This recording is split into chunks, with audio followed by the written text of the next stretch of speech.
It's Bo. It is Monday, March 20-something, 24th, I think? No, 23rd. And I have only completed one book so far this week. I completed No One Left to Come Looking for You by Sam Lypsyte. This is a crime/mystery novel about a young man who has moved from New Jersey to New York in 1993. He lives in the East Village. He wants to, well, he is in a band. It's a punk band, and he wants to make it big. And in the very beginning of this book, we find out that his bandmate has stolen his bass guitar in order to sell it to buy heroin. And we learn all about his band and his bandmates and people in the neighborhood and the neighborhood as it was in the Lower East Side, or in the East Village, really in the East Village, not really the Lower East Side, in 1993 in New York. The author is from New York, grew up in New York, lives in New York, so I assume that he wrote this as a form of nostalgia for New York. And I liked it for that a lot, especially because this is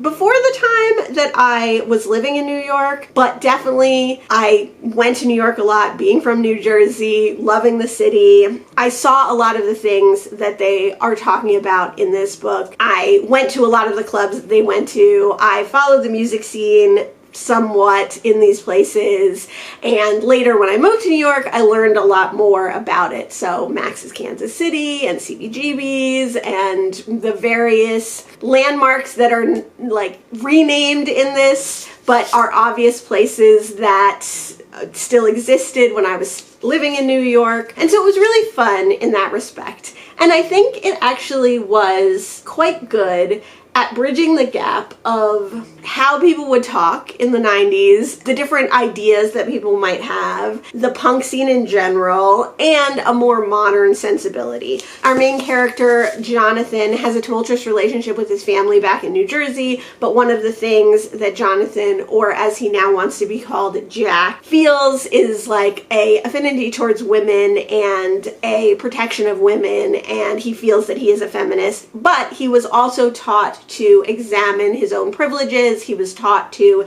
examine his own ideas. So there is a lot of inner dialogue of Jack talking about to himself about these things and the different things that can come up, and homelessness and different issues, drug addiction, prostitution, like all these different issues.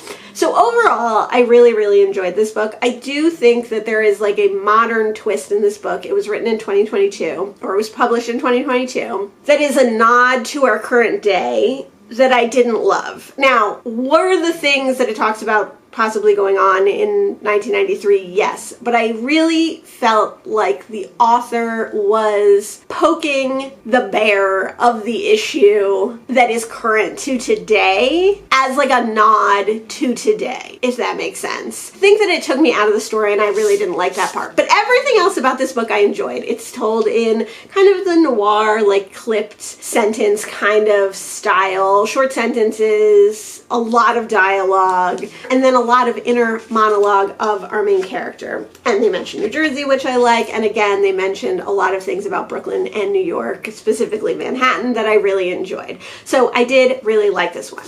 I've been doing these videos, which are what I read in a week, weekly update videos for the entire month of March, and I do plan on continuing them. I did put out my February wrap-up, so you can check that out, and I will do a wrap-up at the end of March with all the books that I've read, but I'm enjoying this idea, this style, and I'm enjoying the push that it gives me to get videos out. My February wrap-up went out late because YouTube was acting weird for some reason. It was just like pinwheeling. It wouldn't let me upload. It said everything was ready, but it wouldn't let me post it. Hopefully this won't go up late, and usually I would continue this video on to Tuesday or Wednesday. I've been doing like Wednesday to Wednesday, but I'm gonna end the video here. And yes, I've only read this one book this week, but sometimes that's how it goes. So between last Wednesday and this Monday, I've only completed one book. I've read a lot of parts of other books, but that's all I've actually completed. You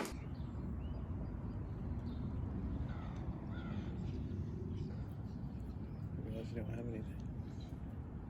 Yeah, just for that very reason.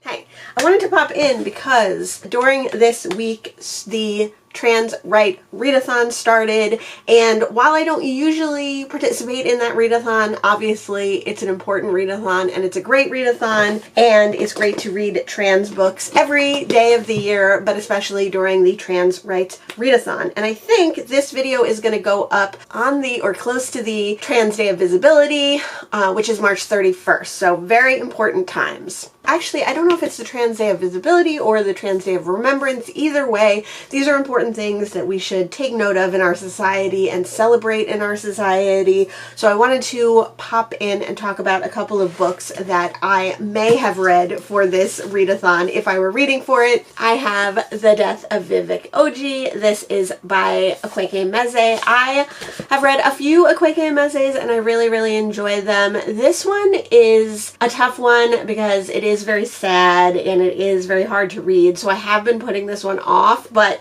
if I'm in a sad mood, maybe I'll be able to get through this one.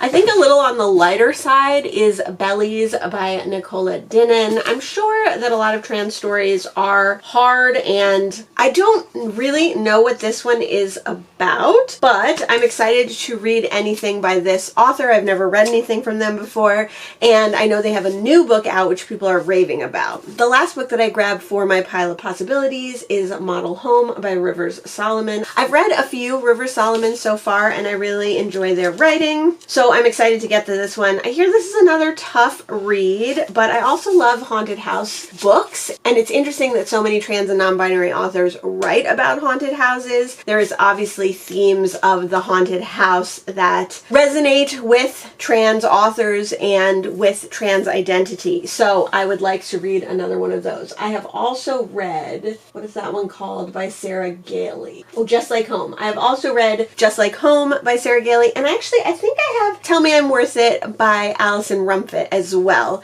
So that would be another good one to read for the Trans Right Readathon or for Trans Girl April. So although I did not read any of these for the Trans Right Readathon, I don't think, I may read them for Trans Girl April. Trans Girl April is a readathon that picks up where the Trans Right Readathon leaves off, and it is a readathon to read trans books in April. It was started by Say Kevi. It gives you a little bit more time. I think the Trans Right Readathon is only 2 weeks, and Trans Girl April obviously is for the entirety of April. So I may end up reading one of these works by a trans author or some other book that I have by a trans author during the month of April. Let me know if you participated in the Trans Right Readathon. Let me know if you're thinking about reading trans books during Trans Girl April. And back to our original timeline.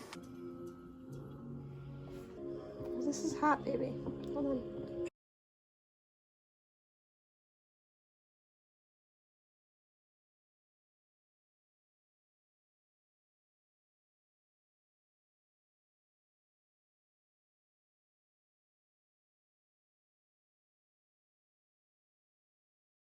Let me know if you've been enjoying these weekly videos. Let me know if you like a much shorter video like this. Let me know what you read. Thanks so much for joining me today, and I'll see you in the next one. Bye!